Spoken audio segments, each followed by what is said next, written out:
Hello. I never thought my marriage would crumble over a joke.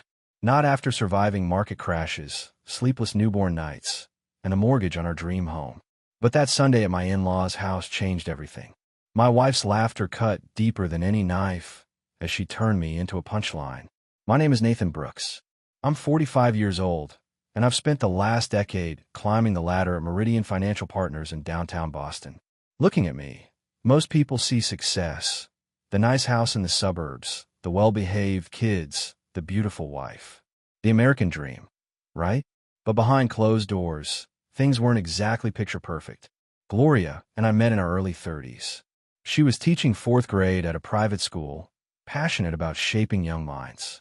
I was already knee-deep in financial analysis, crunching numbers, and forecasting market trends for clients whose net worth had more zeros than I could dream of. When we got engaged, we had the talk that every couple should have. What do we want our life to look like? We agreed pretty quickly. With my earning potential and her desire to be fully present for our future children, Gloria would step back from teaching once we started a family. I'd focus on being the breadwinner, and she'd run the household. It seemed like a win-win situation. For the first couple of years, it was. Marvin came along 5 years ago, and Gloria took to motherhood like she was born for it. 2 years ago, Melinda joined our family, and our home became a whirlwind of sippy cups, stuffed animals, and sleepless nights. I couldn't have been prouder of the life we built together. My job at Meridian wasn't getting any easier, though. If anything, each promotion meant longer hours, more responsibility, and higher stakes. During earnings season, I'd be lucky to see the kids awake. I'd drag myself home after 11-hour days, my brain fried from staring at spreadsheets and placating nervous investors. Most nights, I'd collapse on the couch, barely able to form a coherent sentence. But that was the deal, right? I brought home the bacon, paid for mortgage on our Colonial in Newton, funded the kids' college accounts, and made sure Gloria could buy organic everything at Whole Foods without checking the price tags. In return, she managed the home front, doctor appointments, play dates, meal planning, and making sure Marvin and Melinda were thriving. I never considered myself a hands-off dad. When I had time, I was all in, building blanket forts, reading bedtime stories, the whole 9 yards. But the reality was, Gloria knew the kids' routines like the back of her hand. She knew which stuffed animal Melinda needed to fall asleep, and exactly how to cut Marvin sandwiches so he'd actually eat them. Looking back, I guess that's where it started. The little comments that seemed innocent enough at first. Nate, honey, that's not how you put on Melinda's shoes. Sweetie, Marvin can't have peanut butter before bed. You know that. They were just corrections, right? Just Gloria making sure things ran smoothly. But somewhere along the way, those helpful hints turned into something else. Something that, little by little, started to chip away at me in ways I didn't fully understand until it was almost too late. It started small, as these things usually do. A chuckle here, and I roll there. Nothing that would set off alarm bells. The first time I really noticed, it was a Saturday morning about a year ago. Gloria had a hair appointment, her first me time in weeks, and left me with detailed instructions for the kids. Feed Marvin his gluten-free waffles. Make sure Melinda took her vitamin. The usual drill. I'd handle the kids solo plenty of times before, no big deal. Just try not to burn the house down, she joked as she grabbed her purse. I laughed along, gave her a kiss goodbye, and thought nothing of it. When she returned 3 hours later, the house was still standing, but admittedly in disarray. Melinda had decided her yogurt would look better in her hair than in her mouth, and Marvin had constructed what he called a pillow kingdom in the living room. I was in the middle of damage control when Gloria walked in. She surveyed the scene, put her hands on her hips, and started laughing. Oh, Nate, I leave you alone for 3 hours, and it's like Lord of the Flies in here. Again, I chuckled along with her. What else was I supposed to do? The kids were happy, if a bit sticky, and no one was injured. Mission accomplished in my book. That night, I overheard her on the phone with her sister. You should have seen it, Cynthia. It was like Nate had never taken care of his own children before. Total deer in headlights. Men, right? Something about the way she said it didn't sit right with me. I wasn't some clueless sitcom dad who couldn't figure out which end of the baby to diaper. But I brushed it off. Everyone vents to their siblings. A few weeks later, I came home early from work, a minor miracle given my usual schedule, and decided to surprise the family by making dinner. Nothing fancy, just spaghetti and meatballs, one of the few meals I could manage without consulting a recipe. When Gloria walked into the kitchen and saw me browning the meat, her eyebrows shot up. "Well, look who thinks he's Gordon Ramsay tonight." She picked up her phone. "This needs to be documented for posterity." The rarest of sightings. Nathan Brooks in his natural habitat, attempting to cook. She snapped a few pictures, laughing the whole time. I tried to play along, even hamming it up a bit for the camera. But something about being treated like some exotic animal at the zoo for doing a basic adult task didn't feel great. Later that evening, while we ate dinner, which turned out pretty decent, if I do say so myself, Gloria kept the jokes coming. "Careful, kids. Daddy made this, so we should probably check for shells or mysterious objects before each bite." Marvin giggled. "Did Daddy mess up again?" Again. That word hung in the air. My 5-year-old already had the impression that me attempting anything domestic automatically meant failure. I forced a smile and changed the subject. It wasn't worth making a fuss about. Besides, it was just a joke. Over the next few months, the comments became more frequent and cut deeper. Gloria's jokes had evolved from gentle ribbing to something that felt calculated to undermine me. One evening in September, I came home from an especially brutal day. The market had taken a nosedive, clients were panicking, and my boss had me working on contingency plans until well past 7. I dragged myself through the front door, desperate for a moment of peace. Instead, I found Melinda in full meltdown mode. Her favorite stuffed bunny was missing, and the world was apparently ending because of it. "Hey, princess," I said, dropping my briefcase and kneeling to her level. "Let's find Mr. Hoppy together." Her sobs quieted as I methodically searched the house. I'd learned from experience that the bunny usually ended up under furniture or in the laundry basket.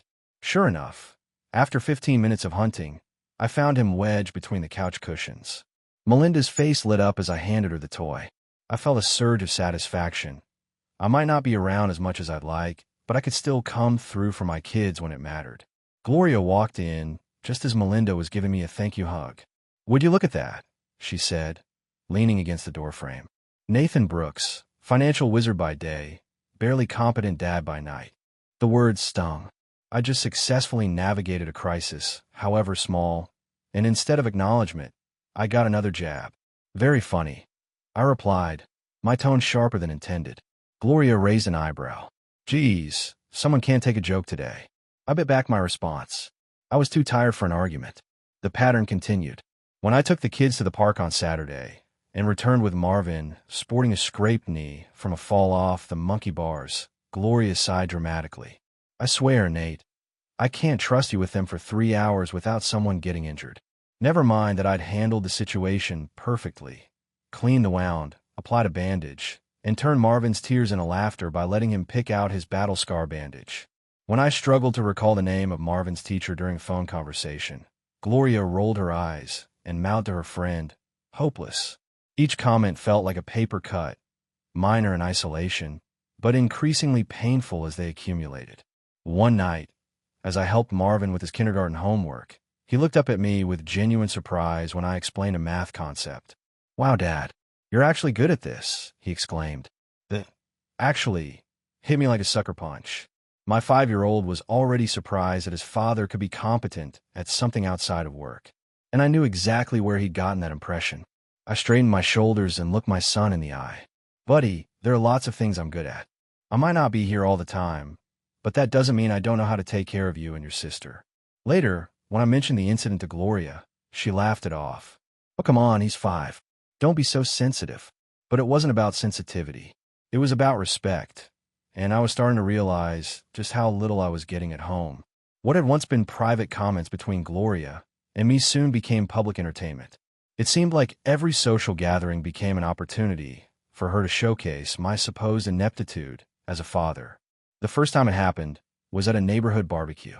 I was manning the grill, one domain where I actually had some confidence, when Melinda came running over with a scraped elbow from a fall in the driveway.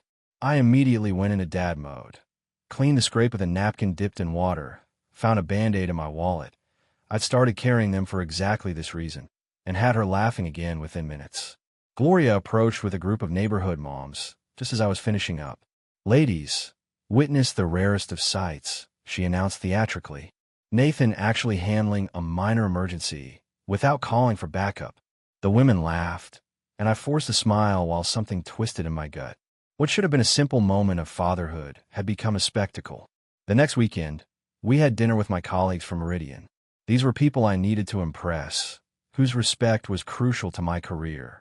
Gloria had promised to be on her best behavior. Halfway through dinner, the conversation turned to family life. My boss mentioned how challenging it was balancing work and home responsibilities. Tell me about it. Gloria jumped in with a laugh. Nate here can analyze market trends like nobody's business, but ask him to match Melinda's outfits, and suddenly he's completely lost. Last week, he sent her to daycare in pajama pants and a dress-up tiara. The table erupted in laughter. It wasn't even true. Melinda had insisted on the tiara, and the pants were leggings that looked like pajamas. I thought the battle wasn't worth fighting that morning. The kids were dressed and fed, I said evenly, trying to maintain my dignity. Mission accomplished. My boss clapped me on the shoulder. Don't worry, Brooks. I once sent my kid to school with an empty lunchbox. We all fumble sometimes. His attempt at camaraderie only underscored what Gloria had accomplished, painting me as an incompetent father who fumbled basic childcare tasks. In reality, I handled whatever came my way when I was home, from nightmares to homework to improvised meals when we were out of groceries. The final straw came at Marvin's parent-teacher conference. Ms. Winters was explaining his progress in reading when she mentioned he'd been bringing in advanced books from home. That's all, Nathan. Gloria interjected before I could speak. He's trying to turn our 5-year-old into a financial analyst already.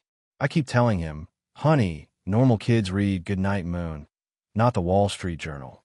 Ms. Winters looked confused. Actually, I think it's wonderful. Marvin's vocabulary is exceptional for his age. I sat up straighter in my chair. We read together every night I'm home, I stated firmly. Marvin picks the books. I just make time for it. On the drive home, I finally said something. Do you have to turn me into a punchline at every opportunity? Gloria seemed genuinely surprised. What are you talking about? I'm just making conversation.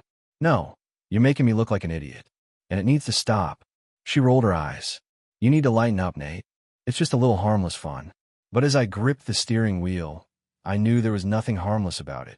The damage was already spreading beyond our home. I started noticing a troubling pattern in how others interacted with me. Gloria's jokes had spread like a virus, infecting everyone's perception of me as a father. At Marvin's soccer practice, Coach Thompson handed out the season schedule and made a beeline for me. Brooks, I've highlighted the important dates, he said slowly, as if speaking to a child. Gloria mentioned you might need some extra reminders. My jaw clenched. I'd never missed a game I could attend, and I kept a meticulous calendar. I manage billion-dollar portfolios, Thompson, I replied coolly. I think I can handle a soccer schedule. He looked taken aback, and I immediately regretted my tone. But damn it, I was tired of being treated like an idiot. Even my mother had started buying into the narrative. During her monthly visit, she hovered anxiously as I prepared Melinda's lunch. Nate, dear, are you sure that's enough food? Gloria says she's going through a growth spurt. Mom, I feed my kids every day, I said, trying to keep the edge out of my voice. I'm pretty familiar with their appetites. The real gut punch came when I overheard Marvin talking to his friend during playdate. My dad's really smart about money stuff, he was saying proudly, and my heart swelled. Then came the follow-up. But Mom says he'd lose his head if it wasn't attached when it comes to everything else. That night, I stared at the ceiling, unable to sleep. How had I let this go so far? My own son was parroting Gloria's dismissive attitude. What would happen as the kids got older? Would they stop coming to me with problems, assuming I couldn't handle anything outside of financial matters? More importantly, why was I allowing my wife to systematically undermine me? I'd built my career on commanding respect, making tough calls, and standing my ground. Yet at home, I'd become a punchline. The truth hit me like a freight train. I was afraid. Afraid that pushing back would lead to conflict. Afraid that demanding respect might damage our family dynamic. Afraid that maybe, just maybe, Gloria was right, and I really was a subpar father. But another, stronger part of me knew better. I coached Marvin's soccer team when work allowed. I taught Melinda to swim last summer, spending hours in the pool until she could paddle confidently to the steps. I read financial reports aloud to lull them to sleep when they were infants, for God's sake. I was a damn good father, different from Gloria, certainly, but no less capable. And it was time I started acting like it. The next morning, I made a decision. The jokes had to stop, not just for my sake, but for our children, who deserve to see both their parents treated with respect. I just needed the right moment to address it. The opportunity to address the issue with Gloria came sooner than expected. After a particularly exhausting day, a meridian, one that involved calming panic clients through a market correction, I arrived home to find the house unusually quiet. Gloria was alone in the kitchen, scrolling through her phone. The kids were at her mother's for the evening. "Hey," I said, loosening my tie. "Where are the kids?" "Mom took them for ice cream and a movie. I needed a break." She glanced up. "You look like hell." "Rough day." I poured myself a scotch, taking a moment to gather my thoughts. "Actually, Gloria, can we talk?" She raised an eyebrow. "Sounds serious." I sat across from her at the island. "It's about the jokes." "What jokes?" "The ones about me being clueless with the kids. About how I can't do anything right outside of work." Gloria rolled her eyes. "Oh, come on, Nate. Not this again." "Yes, this again," I said firmly. "Because it's not just between us anymore. It's affecting how everyone sees me.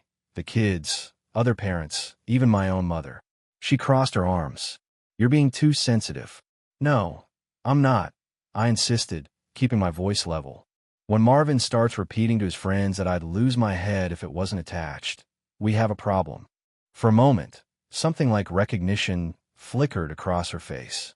Then her defenses snapped back into place. "It's just harmless teasing, Nate. Everyone jokes about their spouse. Half the moms at school have the same complaints about their husbands. But that's just it. I'm not like half the husbands.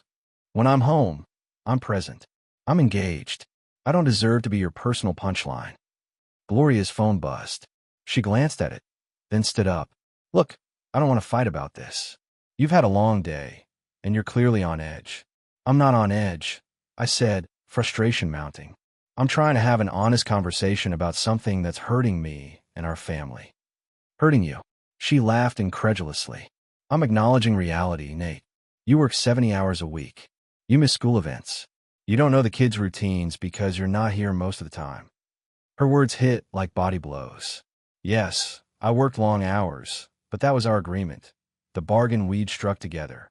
And when I was home, I gave everything I had to the kids. "That's not fair," I said, my voice tight. "We agreed I would focus on providing for the family. That doesn't make me less of a father." Gloria grabbed her keys from the counter. "I need to pick up the kids. We can talk about this another time when you're not being so dramatic." As she walked out, leaving me alone with my untouched scotch, I realized the conversation had failed completely. She hadn't heard me. Or worse, she'd heard but didn't care. Either way, nothing had changed. The Sunday brunch at Gloria's parents' house had been a tradition since before the kids were born. Usually, I looked forward to these gatherings. Her father was a retired investment banker with great stories, and her mother made French toast that could make a grown man weep. This particular Sunday, however, I was on edge. My failed attempt to talk to Gloria had left me raw, and I was dreading another public performance of Nathan the incompetent dad. We arrived with the kids in tow, Marvin clutching his latest Lego creation, and Melinda dressed in the tutu she'd refused to take off for 3 days straight. There they are. Gloria's mother enveloped the kids in hugs while her father clapped me on the shoulder. For the first hour, everything was fine. We ate, caught up on family news, and watched the kids play with their cousins. I started to relax, thinking maybe today would be different. I should have known better. As Gloria helped her mother clear the plates, Marvin ran in from the backyard with a scraped knee. Nothing serious, but he was looking for comfort. He came straight to me. I scooped him up, examined the scrape, and carried him to the bathroom to clean it. By the time we returned, with Marvin proudly sporting a superhero Band-Aid, Gloria was telling a story to the assembled family. And I came home to find Nathan had given Melinda chocolate milk right before bed. You can imagine the result. The sheets looked like something from a horror movie. Everyone laughed. I clenched my jaw, remembering the incident. Melinda had been sick, refusing to drink anything else. The doctor had been more concerned about dehydration than clean sheets. Then last week, Gloria continued, warming to her topic. He tried to help with the laundry and turned all of Marvin's white school shirts pink. More laughter. The laundry incident had been an honest mistake. Melinda's red sock hidden in a pillowcase. I'd already replaced the shirts. I swear, it's like having 3 children instead of 2. I can't leave him alone with basic household tasks for... Stop. The word came out sharper than I intended. The room fell silent. Nate. Gloria looked confused. Just stop. I set Marvin down gently. Stop turning me into a joke for your family's entertainment. Her father cleared his throat uncomfortably. Let's give these 2 a minute, he suggested, ushering everyone toward the patio. When we were alone, Gloria's confusion turned to anger. What is wrong with you?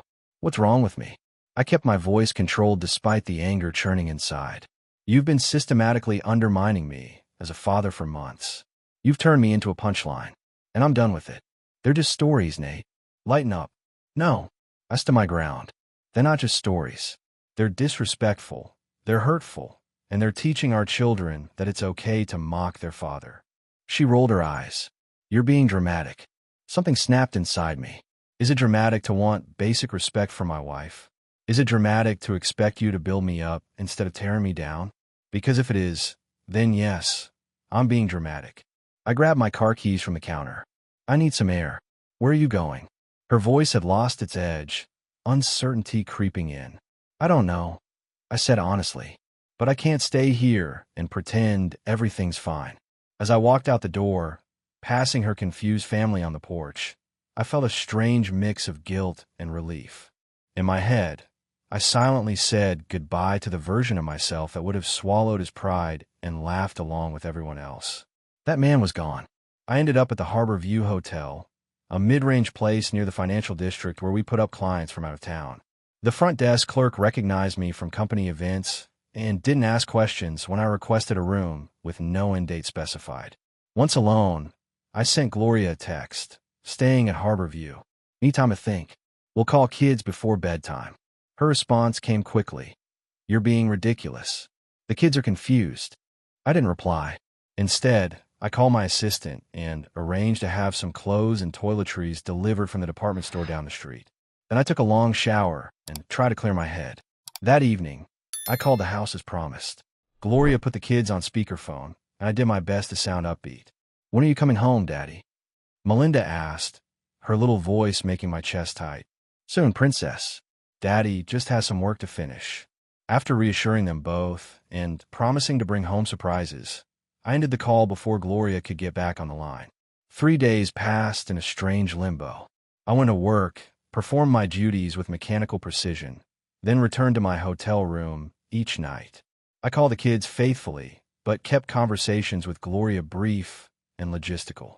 On the 4th day, my phone rang during lunch. Gloria's father's name flashed on the screen. I almost didn't answer, but curiosity won out. Nathan, it's Robert. Got a minute? I braced myself for a lecture about family responsibility. Instead, Wygott surprised me. I want you to know I understand why you left, he said without preamble. You do. Gloria's mother used to do the same thing to me. Not the exact same jokes, but the same pattern, making me the butt of every story, laughing at my expense. I nearly dropped my fork. How did you handle it? Not well at first, he admitted. I stewed. I sulked. I worked longer hours. But eventually I did what you did. I confronted it head on. It doesn't seem to have made much difference, I said bitterly.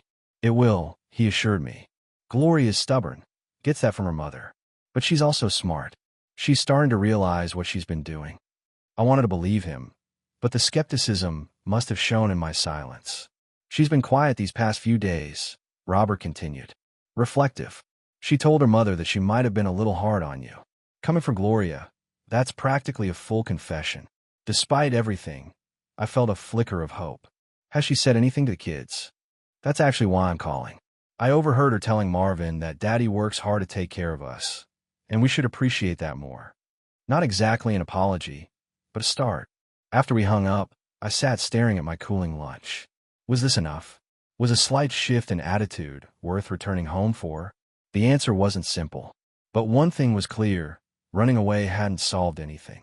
If Gloria was truly reflecting on her behavior, maybe there was a chance for a real conversation.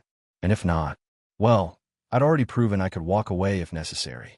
That night, I texted Gloria, "Coming home tomorrow. We need to talk." Her response was uncharacteristically subdued. "Okay. The kids miss you. I miss you too." The house looked exactly the same when I returned, but something felt different. Maybe it was me. Gloria was waiting in the kitchen, a tentative smile on her face. The kids were at school, a deliberate choice, I suspected, to give us space to talk. "Coffee," she offered. I nodded, settling at the island counter. For a moment, neither of us spoke. "Your father called me," I finally said. Gloria's eyebrows rose. "He did. He told me he understood why I left. That your mother used to do the same thing to him." She looked away, busying herself with a coffee maker. "He never told me that. Maybe he didn't know how to bring it up. Or maybe he thought it wasn't that big a deal." I accepted the mug she handed me. "Just like you thought it wasn't a big deal with me." Gloria sat across from me, her eyes meeting mine directly for what felt like the first time in months. "I've been thinking about what you said." I waited, giving her space to continue. "I didn't see it, how the jokes were adding up, how they were affecting you." She traced the rim of her mug. "But when you left, I started replaying things in my head. The look on your face at my parents' house. The way Marvin repeated my words. It wasn't just about my feelings," I said carefully. "It was about our family. The kids absorb everything, Gloria. When you treat me like I'm incompetent, they learn to see me that way too." She nodded slowly. "I know. And I'm sorry, Nate. Truly." The sincerity in her voice caught me off guard. I prepared for defensiveness, for minimizing, not for a straightforward apology. "What changed?" I asked. "Marvin asked me if you left, because you were mad at him for saying you would lose your head if it wasn't attached." Her voice wavered. "He was worried it was his fault." That's when I realized what I'd been teaching him. Something tight in my chest began to loosen. This was progress. Real progress. "Where do we go from here?" I asked. "I want to do better," she said simply. "I've already started. I told the kids how hard you work for us, how smart you are about so many things. Not just money. It wasn't a complete solution, but it was a beginning.